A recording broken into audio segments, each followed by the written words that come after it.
Hello friends, welcome to my YouTube channel the political philosopher. Friends, एक बार फिर से आप लोगों का स्वागत है मेरे चैनल पर। सो फ्रेंड्स, कल हम लोगों ने सिटीजनशिप का पार्ट फर्स्ट देखा था। तो आज हम उसी के आगे से चर्चा करेंगे, पार्ट सेकंड की बात करेंगे। और इसमें देखेंगे कुछ चीज़ें जैसे कि लिबर्टेरियन थ्योरी क्या है सिटीजनशिप की, नागरिकता का जो स्वच्छतंत्रवादी सिद्धांत होता है इसके बारे में चर्चा करेंगे, या क्या कहता है। और इसमें देखेंगे कि इसके सपोर्टर कौन है ना। बेसिकली इसके सपोर्टर जो माने जाते हैं वो हैं रॉबर्ट नॉजिक। रॉबर्ट नॉजिक इस सिद्धांत के प्रमुख प्रतिपादक हैं। अब इनकी एक फेमस बुक है अनार्की स्टेट एंड यूटोपिया।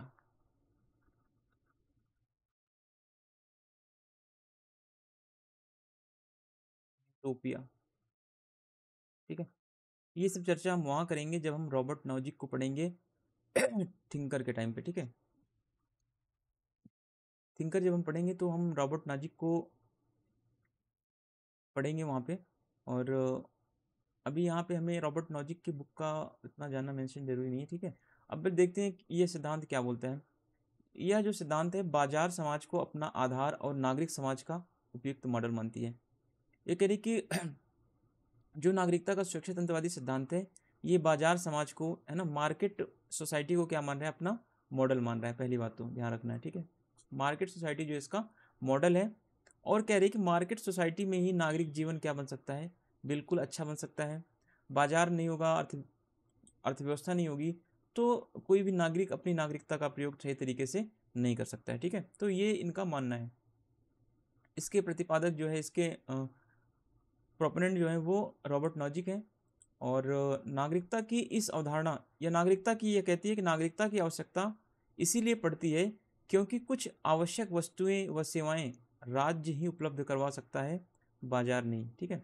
तो इन सिद्धांतकारों का यह मानना है कि बाजार तो जरूरी है, ठीक है, बाजार बहुत ज़रूरी है, लेकिन कुछ ऐसी चीज़ें होती हैं जो राज्य ही हमें उपलब्ध करवा पाती है, ठीक है। वो बाजार के पास उतनी क्षमताएं, बाजार के पास उतना सामर्थ्य नहीं होता कि वो सारी चीज़ें उपलब्ध करवा पाए। जैसे नागरिकता, नागरिकता हमें बाजार नहीं उपलब्ध करवा सकता, ठीक है। नागरिकता हमें राज्य और समाज ही हमें उपलब्ध करवा सकता है।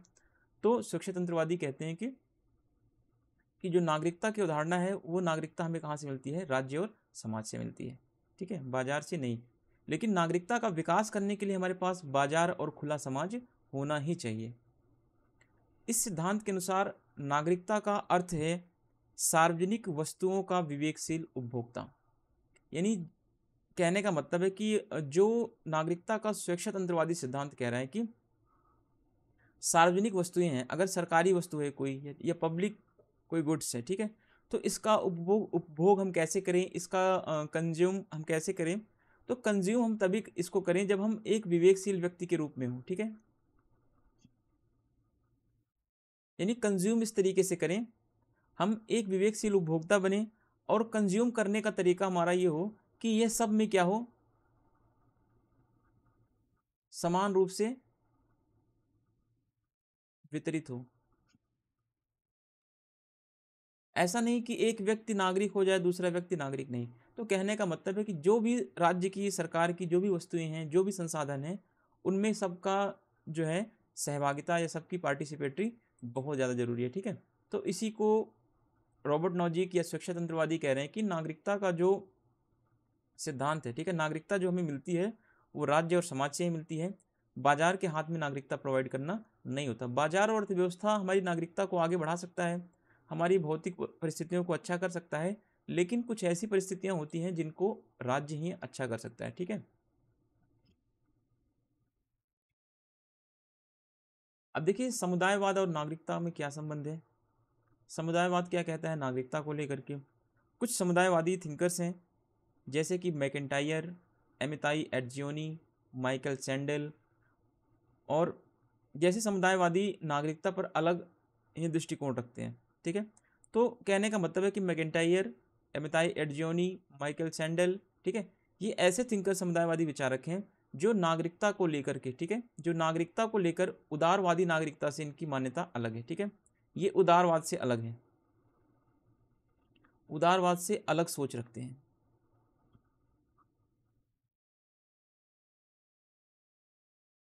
अलग सोच रखते हैं। ठीक है, अब देखिए ये इनकी क्या सोच है और ये क्या बोल रहे हैं, ये बात ध्यान रखना है। ठीक है, कभी कभी क्वेश्चन पूछता है नेट में कि समुदायवादियों ने उदारवाद की मान्यता को नकार दिया।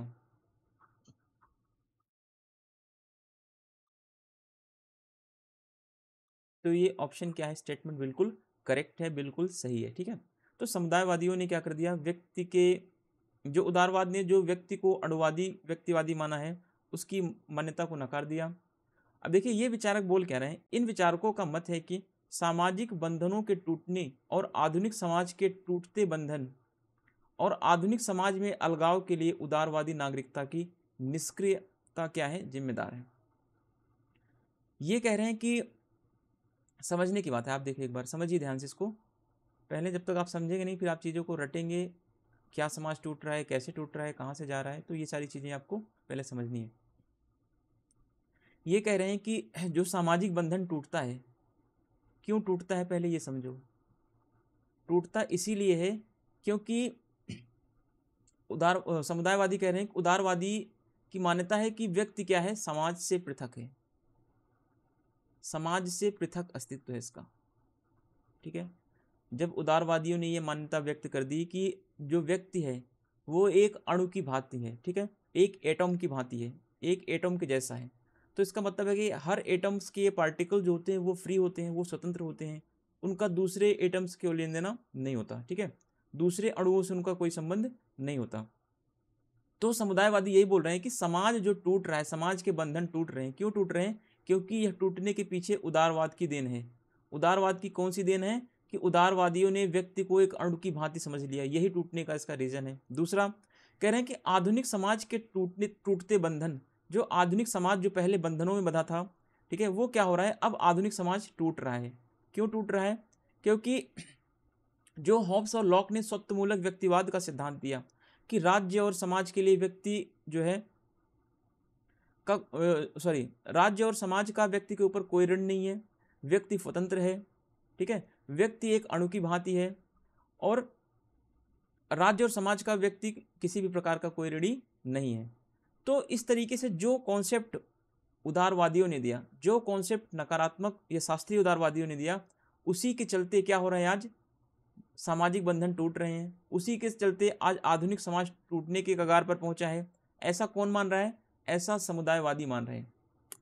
और इसके आगे समुदायवादी क्या बोलते हैं कि आधुनिक समाज में अलगाव के लिए उदारवादी नागरिकता की निष्क्रियता क्या है, जिम्मेदार है।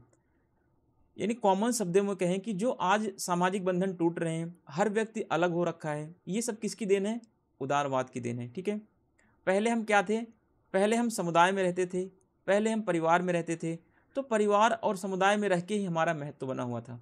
लेकिन आज जो है उदारवाद ने एक मान्यता प्रस्तुत कर दी, वो है अणुवादी समाज, अणुवादी समाज की मान्यता। ठीक है, तो इस अणुवादी समाज ने क्या कर दिया, समाज को अलग अलग खंडों में तोड़ दिया है। तो समाज में क्या हो रहा है, विखंडन पैदा हो रहा है, सामाजिक जो बंधन थे वो टूट रहे हैं। ठीक है, तो सामाजिक बंधन टूट रहे हैं, तो इसका मतलब है कि अब जो उदारवादी नागरिकता है इसी सामाजिक बंधन को तोड़ने के लिए क्या है, जिम्मेदार है। ठीक है, तो समुदायवाद यही मानता है कि जो उदारवाद ने किया है, ठीक है, उसी का परिणाम है कि आज सामाजिक बंधन टूट रहे हैं और जो नागरिकता की अवधारणा है वो निष्क्रिय नागरिकता की अवधारणा में बदल रही है। क्योंकि कोई भी व्यक्ति वो स्टैंड नहीं ले रहा है अपने सिटीजन्स के लिए, अपने राइट्स के लिए। क्यों नहीं ले रहा, क्योंकि वो अब एक समुदाय में नहीं रह गया, वो अकेला सा पड़ गया है, ऐसा मानते हैं समुदायवादी विचारक। ठीक है,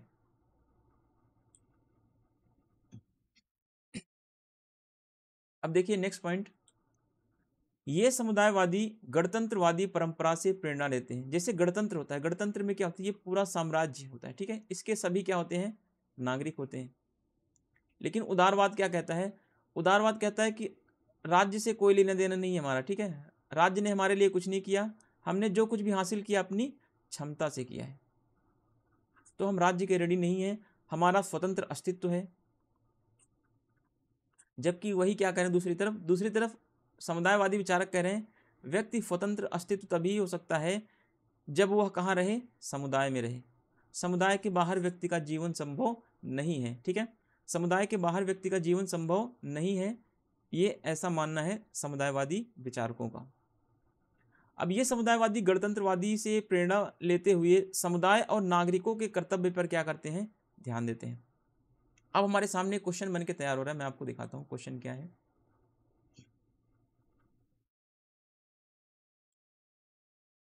क्वेश्चन अगर बन के नागरिकता पे तैयार होगा तो समुदायवादी जो समुदायवाद की नागरिकता है वो किस पर आधारित है, वो नागरिकों के कर्तव्य पर आधारित है। ठीक है, ध्यान रखना।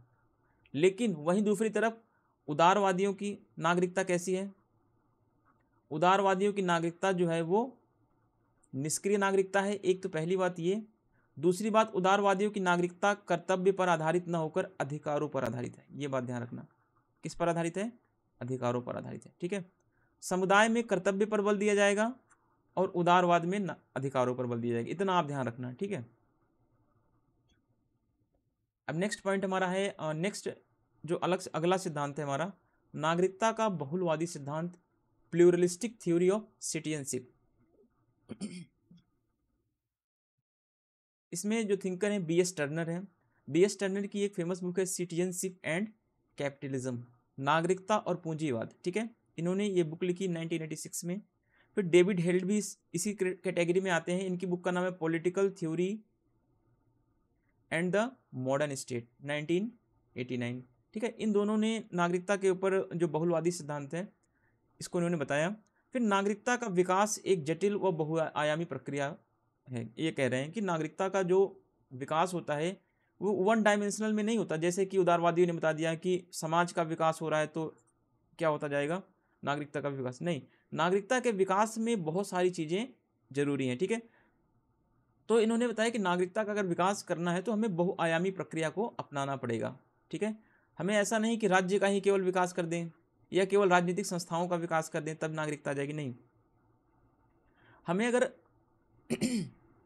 नागरिकता का विकास करना है तो हमें राज्य का विकास करना पड़ेगा, हमें शिक्षण संस्थाओं का विकास करना पड़ेगा, हमें राजनीतिक दलों का विकास करना पड़ेगा, हमें दबाव समूहों का विकास करना पड़ेगा, हमें परिवार का विकास करना पड़ेगा, हमें स्कूलों का विकास करना पड़ेगा, हमें विद्यालयों का विकास करना पड़ेगा। यानी जितनी भी समाज में संस्थाएं हैं, अलग अलग संस्थाएं है ना, इन सारी संस्थाओं का जब तक विकास नहीं होगा तब तक नागरिकता का विकास संभव नहीं है। ठीक है, हमें इसके साथ साथ अधिकारों का भी विकास करना पड़ेगा। तो ये सारी चीज़ें क्या हैं, जब तक मल्टी डायमेंशंस में डेवलपमेंट नहीं होगा तब तक हमारा नागरिकता का जो कॉन्सेप्ट है वो डेवलप प्रॉपर तरीके से हो ही नहीं सकता, ऐसा नागरिकता का बहुलवादी सिद्धांत कहता है। इसमें आप दो इंपॉर्टेंट बुक्स हैं वो याद करना, सिटीजनशिप एंड कैपिटलिज्म, ये आता है एग्जाम में, और दूसरी बुक डेविड हेल्ड की है political theory and modern state. ठीक है, तो ये भी एग्जाम में आता है, तो ये बात ध्यान रखना आप। ठीक है, अब देखिए बहुसंस्कृतिवादी कुछ थिंकर हैं, यहाँ से ये मोस्ट इंपॉर्टेंट टॉपिक है, समझ लीजिए आप। ठीक है, मोस्ट इंपॉर्टेंट टॉपिक है, यहाँ से नेट में एक बार दो बार तीन बार नहीं बल्कि कई बार एग्जाम में क्वेश्चन आया हुआ है। ठीक है, बहुसंस्कृतिवादियों का क्या विचार है नागरिकता को लेकर के, सिटीजनशिप को लेकर के क्या इन्होंने बोला, ध्यान दिए। आधुनिक बहुलवादी लोकतांत्रिक राज्यों में उदारवादियों के नागरिकता के सार्वभौमिक विचार को क्या कर दिया, इन्होंने स्वीकृत कर दिया। पहली बात, पहला क्वेश्चन बन के आपके सामने ये तैयार हुआ कि जो बहुसंस्कृतिवादियों का विचार है नागरिकता के ऊपर जो उदारवादियों ने दिया है, ठीक है, यानी कि बहुसंस्कृतिवादियों ने नागरिकता का जो उदारवादी विचार है इसको इन्होंने क्या कर दिया, नकार दिया। दूसरी बात, इसके अंतर्गत ये सभी नागरिकों को एक समान अधिकार प्रदान करने के समर्थक हैं। अब देखिए बहुसंस्कृतिवादी क्या कह रहे हैं, बहुसंस्कृतिवादी जो हैं वो कह रहे हैं कि नागरिकों को तो क्या होना चाहिए, समान नागरिकता मिलनी चाहिए। ठीक है, एक समान अधिकार मिलने चाहिए। दूसरी बात, ये जो कह रहे हैं, जो उदारवाद ने जो सार्वभौमिक नागरिकता की बात करी है, ठीक है, सार्वभौमिक नागरिकता की बात की है, तो इस विचार को ये नकार देते हैं। क्यों नकारते हैं, क्योंकि बहुसंस्कृतिवादियों का मानना है कि समाज में बहुत सारे ऐसे अल्पसंख्यक समूह होते हैं जिनको नागरिकता से क्या कर दिया जाता है, वंचित कर दिया जाता है, जिनको अधिकारों से वंचित कर दिया जाता है, जिनको शोषण किया जाता है ना। तो ये सारी चीज़ें उदारवाद इन पर ध्यान नहीं देता। उदारवाद इस पर बल देता है कि जो माइट इज राइट, ठीक है, जो शक्तिशाली है उसी का ही हित क्या है, नागरिकता की अवधारणा में रख रहे हैं ये लोग, ठीक है। तो इस तरीके से जो बहुसंस्कृतिवादी हैं कह रहे हैं कि नागरिकता का मतलब है कि सबको एक समान अधिकार मिलना चाहिए, चाहे वो अल्पसंख्यक हो चाहे वो बहुसंख्यक हो। दूसरी तरफ नागरिकता के सार्वभौमिक विचार को ये क्या कर रहे हैं, डिनाई कर रहे हैं, मना कर रहे हैं। उदारवादियों के विचारों को ये क्या कर रहे हैं, नकार रहे हैं, ठीक है। तो ये सारी चीज़ें आपके सामने क्वेश्चन के रूप में आएगा, तो आप इनको प्लीज़ क्वेश्चन के जैसे पढ़ें और क्वेश्चन के जैसे प्रैक्टिस करते हुए रहें इसको, ठीक है। अब देखिए बिल किमलिका थिंकर हैं, इन्होंने अल्पसंख्यकों को विशेष अधिकार प्रदान करने का समर्थन किया, ठीक है। अब क्या क्या अधिकार इन्होंने बताया कि पहली बात तो इन्होंने अपनी एक बुक लिखी, मल्टी कल्चरलिज्म सिटीजनशिप, ठीक है, इनकी एक फेमस बुक है। अब देखिए बिल किमलिका क्या कर रहे हैं कि अल्पसंख्यकों को भी क्या मिलना चाहिए, अधिकार मिलना चाहिए। जब तक अल्पसंख्यकों को अधिकार नहीं मिलेगा तब तक नागरिकता की कोई अवधारणा सफल नहीं हो सकती। अल्पसंख्यकों को कौन सा अधिकार मिलना चाहिए, अल्पसंख्यकों को स्वशासन का अधिकार मिलना चाहिए, यानी अल्पसंख्यक भी शासन में भाग ले सकें, वे भी अपनी शासन प्रणाली को क्या कर सकें, विकसित कर सकें। दूसरा ये कह रहे हैं कि अल्पसंख्यकों को क्या मिलना चाहिए, पॉली एथनिक राइट्स मिलना चाहिए, यानी जो धार्मिक एवं प्रवासी अल्पसंख्यक हैं, ठीक है, इनको भी अपनी संस्कृति को बनाए रखने और उसको बचाए रखने, उसको संरक्षित करने का अधिकार होना चाहिए। जैसे कि आर्टिकल 29-30, ठीक है, हमारे भारतीय संविधान का आर्टिकल क्या कहता है, 29-30 अल्पसंख्यकों के शिक्षा और संस्कृति के बारे में कुछ राइट्स देता है, ठीक है। तो इसी की बात कह रहे हैं, बिल किमलिका भी कह रहे हैं कि कोई भी देश हो, है ना, तो नागरिकता या उनके अधिकारों का सफल प्रयोग तभी माना जाएगा जब उनको अपने रिप्रेजेंटेटिव चुनने का अधिकार हो, जब उनको अपने धर्म को प्रमोट करने का अधिकार हो, ठीक है, जब उनको अपने आप से गवर्नमेंट में जाने का अधिकार हो। तीसरी बात ये कह रहे हैं कि अपना प्रतिनिधि चुनने का अधिकार, ठीक है। तीनों याद रखना आपको, ये तीनों मोस्ट इंपॉर्टेंट है। एक तो पहला स्वशासित होने का अधिकार, यानी कि उनके ऊपर, स्वशासित होने का मतलब है कि उनके ऊपर खुद की उनकी गवर्नमेंट होनी चाहिए, ठीक है, उनकी खुद की गवर्नमेंट होनी चाहिए। ऐसा नहीं कि दूसरे देश की गवर्नमेंट आके उनके ऊपर रूल करे, नहीं। स्वशासन का मतलब होता है कि जिस देश की जनता है उसी देश की सरकार भी होनी चाहिए, ठीक है। ऐसा नहीं कि जनता इंडिया की है और ब्रिटेन के लोग आके शासन कर हमारे ऊपर, तो ये स्वशासन नहीं होगा, ठीक है। तो बहुसंस्कृतिवादी कह रहे हैं कि स्वशासन का अधिकार होना चाहिए अल्पसंख्यकों को।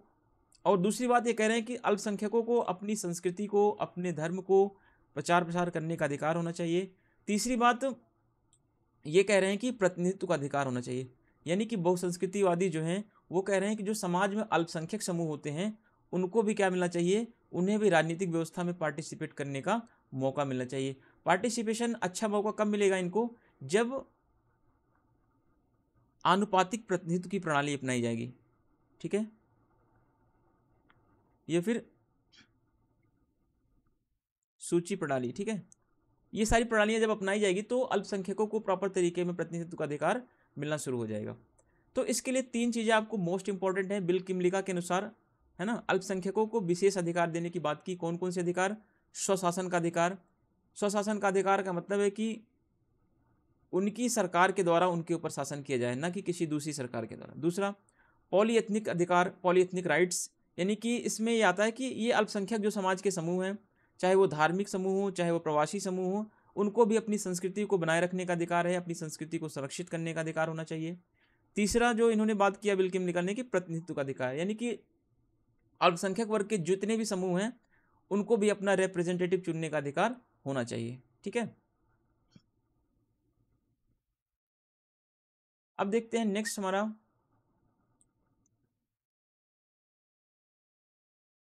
समूह विभेदी नागरिकता, ठीक है, ग्रुप डिफरेंशिएटेड सिटीजनशिप, समूह विभेदीकृत नागरिकता इसे कह सकते हैं, ठीक है। अलग अलग नामों से आता है, कभी नाम दे देगा समूह विभेदित नागरिकता दे देगा, कभी समूह विभेदीकृत नागरिकता दे देगा, तो ये चीज़ें क्या हैं, एक ही हैं।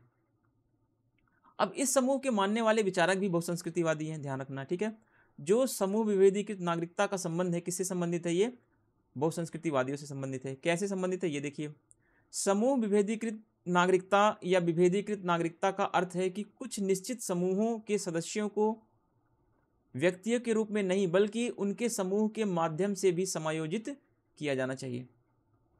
ठीक है, कहने का मतलब है कि समूहित नागरिकता क्या बोल रही है कि जो समाज में, ठीक है, समाज में कुछ निश्चित समूह होते हैं, अलग अलग समूह होते हैं, तो उन समूहों को व्यक्तियों के रूप में हम ना देखें कि यह समाज के, जैसे मान लीजिए समाज है तो समाज में अलग अलग समूह हैं, ठीक है, तो हर समूह में क्या है, व्यक्ति हैं, व्यक्तियों से बना समूह है, ठीक है। तो बहुसंस्कृतिवादी या विभेदीकृत नागरिकता का सिद्धांत यह कह रहा है कि इन समूहों में जो व्यक्ति हैं इनको व्यक्तियों के रूप में मत देखिए, ठीक है, बल्कि इनको क्या देखो, इनको एक अलग समूह के रूप में देखो कि ये अल्पसंख्यक समूह है, ये बहुसंख्यक समूह है, ठीक है, ये निजातीय समूह है, ये प्रवासी समूह है, ठीक है। तो इस तरीके से आप समूह में उनको डिवाइड करके देखें। समूह में डिवाइड करेंगे तो उनको प्रॉपर तरीके से प्रतिनिधित्व का मौका मिलेगा, तब ये फायदा मिलेगा, ठीक है। अगर आप उनको एक पब्लिक के रूप में देखेंगे, एक नागरिक के रूप में देखेंगे, तो इसमें फिर वो तो अल्पसंख्यक जो है वो बहुसंख्यक के क्या हो जाएंगे, शिकार बने रहेंगे हमेशा। तो इस चीज का विरोध कर रही है, ठीक है। अब देखिए आयरिस मेरियम यंग एक थिंकर हैं, इन्होंने विभेदीकृत नागरिकता की समर्थक है, या फिर कभी कभी क्वेश्चन आता है विभेदीकृत नागरिकता का विचार किसने दिया, तो आयरिस मेरियम यंग ने दिया। फिर नेक्स्ट पॉइंट है बिल किमलिका ने नागरिकता की विभेदीकृत समझ के अधीन 3 प्रकार के अधिकार बताए।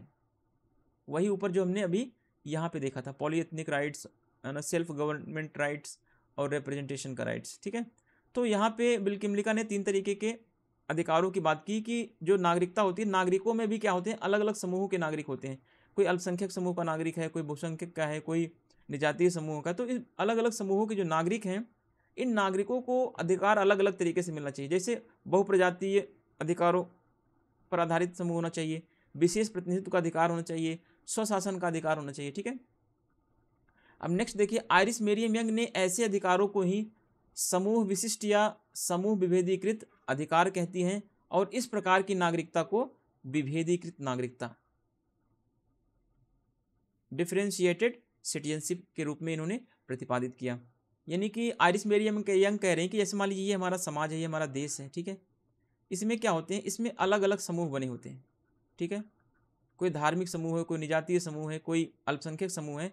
तो इन सब समूहों को हम एक नागरिक समूह के रूप में ना देखें, ठीक है, इनको सब एक समान नागरिक ना माने, बल्कि इनको क्या माने, हम इनको अलग अलग समूहों में विभाजित करके देखें। जैसे कि अल्पसंख्यक समूह को अलग दर्जा दे दें, निजातीय समूह को अलग दे दें, बहुसंख्यकों को अलग दर्जा दे दें। तो इस तरीके से देखेंगे तो ये हमारी नागरिकता की अवधारणा क्या हो जाएगी, डिफ्रेंशिएटेड हो जाएगी, विभाजित हो जाएगी, अलग अलग तरीके से हमें आइडेंटिफाई करना आसानी हो जाएगी हमें। जब हमें आसानी हो जाएगी तो हमें इनके लिए कुछ राइट्स दे सकते हैं, जैसे कि इनको अपना बहुप्रजातीय अधिकार दे देंगे, इनको अपना प्रतिनिधित्व का अधिकार दे देंगे, इनको अपने स्वशासन का अधिकार देंगे, ठीक है। तो ये भी अपने रिप्रेजेंटेटिव चुन सकते हैं। तो ऐसी होनी चाहिए इनके ऊपर, ऐसा नहीं होना चाहिए कि बहुसंख्यक वर्ग ही इनके ऊपर शासन करें, ठीक है। तो बहुसंख्यक वर्ग जब इनके ऊपर शासन करेंगे तो इनका कहाँ स्वशासन का अधिकार रह जाएगा, नहीं रहेगा, ठीक है। अगर अल्पसंख्यक 3 लोग हैं, बहुसंख्यक 50 लोग हैं, तो हमेशा जाहिर सी बात है कि 50 लोगों की ही सरकार बनेगी। तो हमेशा बहुसंख्यक जो है अल्पसंख्यकों के ऊपर शासन करेंगे। तो ऐसी प्रक्रिया को हम स्वशासन के अधिकार की बात नहीं रख सकते, ऐसी प्रक्रिया को हम स्वशासन नहीं कह सकते। तो जब 3 लोग हैं ऐसे अगर अल्पसंख्यक, तो 3 लोगों के प्रतिनिधित्व यहाँ से चुनने चाहिए, तो ये 3 लोग जो हैं इनके ऊपर शासन करें, ठीक है। तो इसको बोला गया है स्वशासन का अधिकार। अब देखिए आयरिस मेरियम यंग की फेमस बुक है justice and politics of difference, ये इनकी बुक है, आप इनको बुक को देख लेना।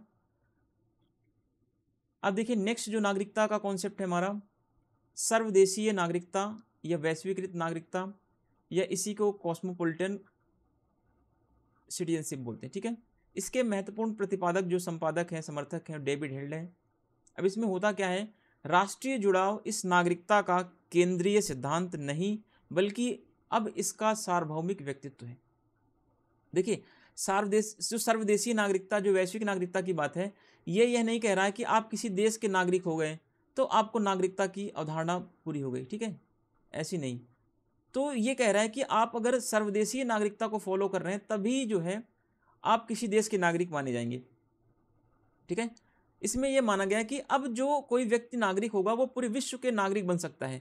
ऐसा नहीं कि एक व्यक्ति इंडिया का नागरिक है तो वो यूके का नागरिक नहीं बन सकता, ठीक है। यूके की नागरिक बन सकता है अगर वो इंडिया की नागरिकता छोड़ के यूके में चला जाए और यूके में रहने लगे 10 साल 5 साल, जो भी वहाँ का क्राइटेरिया होगा, ठीक है, जब अब आने वाले टाइम में सबकी चर्चा करेंगे। तो सर्वदेशीय नागरिकता का मतलब यही है कि कोई भी व्यक्ति किसी भी देश में जाके क्या बन सकता है, नागरिक बन सकता है।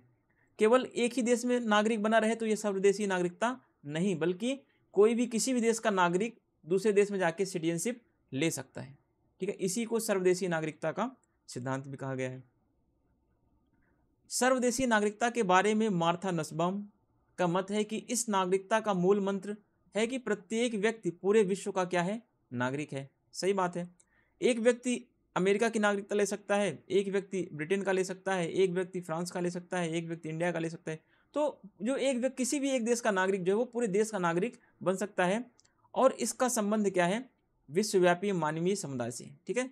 ऐसा क्यों हो रहा है, ऐसा इसलिए हो रहा है क्योंकि जो नागरिक है वो क्या है, मानवीय समुदाय से जुड़े हैं, मानव है।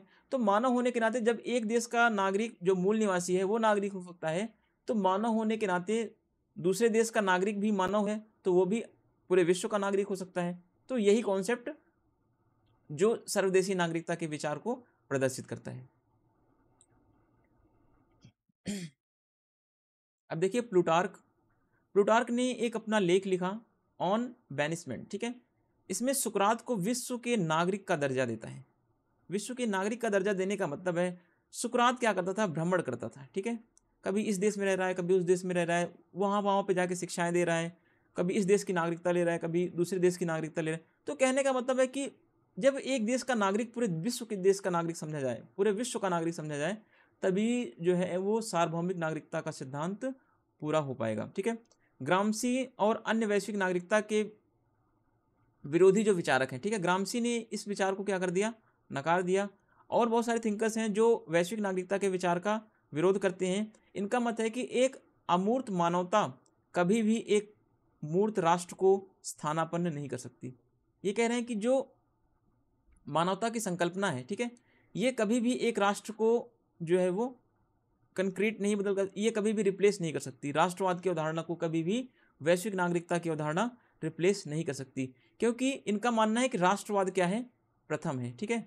राष्ट्रवाद प्रथम है और नागरिकता या मानवता की अवधारणा क्या है, सेकेंडरी है, ठीक है। तो आप राष्ट्रवाद को नागरिकता के थ्रू कभी भी चेंज नहीं कर सकते, ऐसा ग्रामसी और अन्य जो इसके विरोधी हैं वैश्विक नागरिकता के, उनका ये मानना है।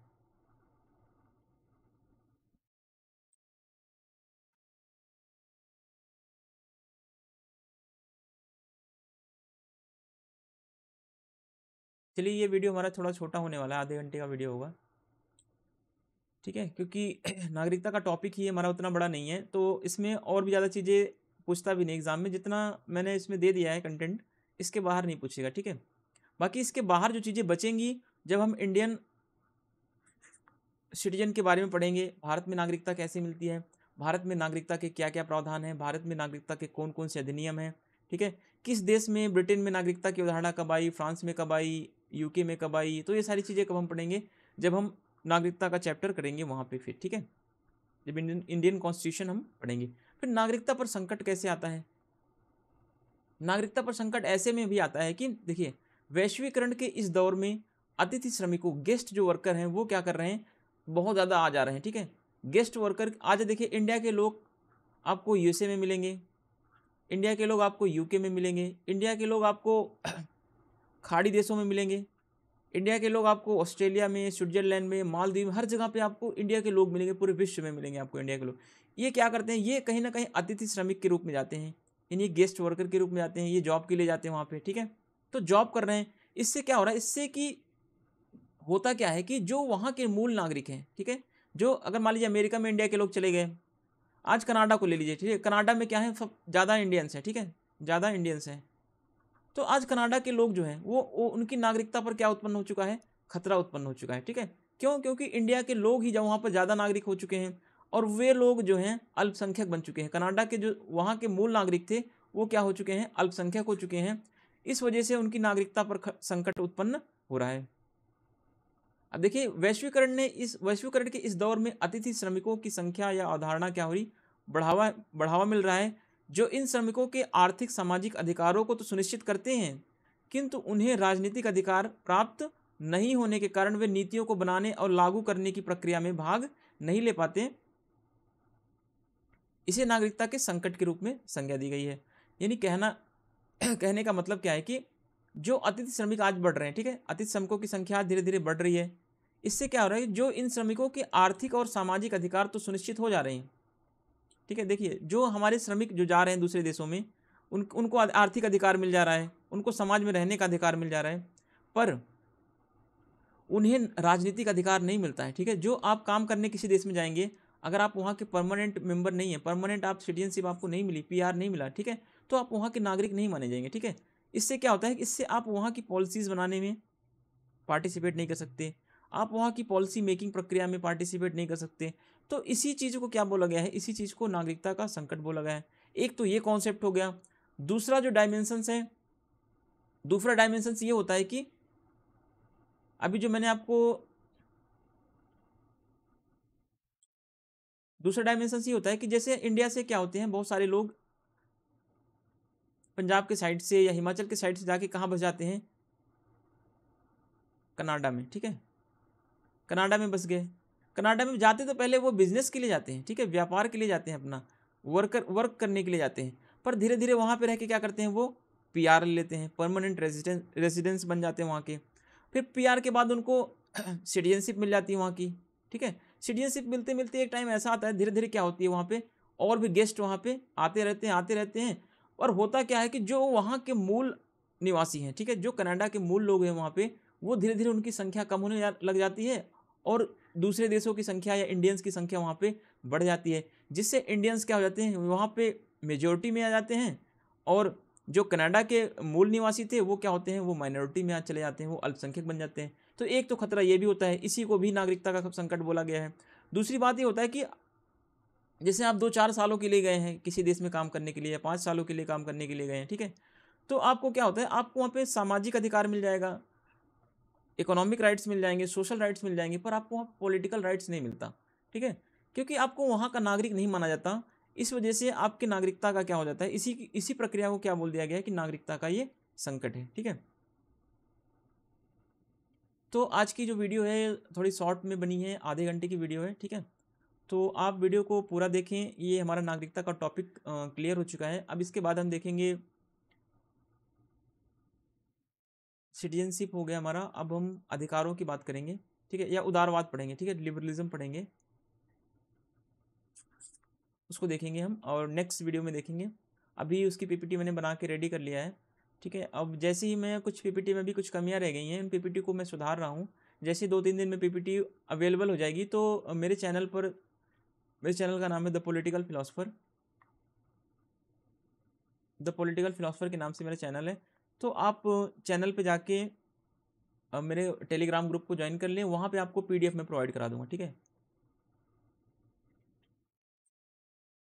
पोर्टेबल डॉक्यूमेंट फॉर्मेट या फाइल जो भी हो, ठीक है, वो मैं आपको प्रोवाइड करा दूंगा। तो आप लोग चैनल पे बने रहें और चैनल को लाइक करें, सब्सक्राइब करें और शेयर कर दें। Thank you, thanks for watching.